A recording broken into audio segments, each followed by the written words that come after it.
Brigada Balita. Samantala, yun daw pong mga magsasaka ng nyog sa lalawigan ng Sorsogon na mas pinipiling magkopra, nasa 40% na lamang ayon sa PCA.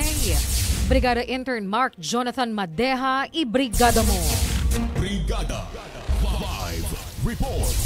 Kinumpirma ng Philippine Coconut Authority, Sorsogon, na nasa 40% na lamang ang kabuang bilang ng mga coconut farmers sa lalawigan na mas pinili pa rin ang magkopra. Sa panayam ng Brigada News FM Sorsogon kay PCA Sorsogon Provincial Head Lourdes Martisano, sinabi nito ang pagbaba ng bilang ng mga nagkokopra pa rin ay dahil sa pinipili na ng ilang mga magsasaka na ibenta na lamang ng buo ang nyog sa kanilang naaani. Bukod kasi sa agad na itong maibibenta ay hindi na kailangan pang sumailalim sa mahabang proseso. Ayon pa sa opisyal, batay sa kanilang obserbasyon, mga magsasaka na nakatira sa mga bundok o sa malalayong lugar, ang karamihan sa mga patuloy pa rin na nagkokopra. In the heart of changing lives, ito sa Brigada Intern Mark Jonathan Madea ng 101.5 Brigada News FM Sorsogon, the Music and News Authority. Sa mga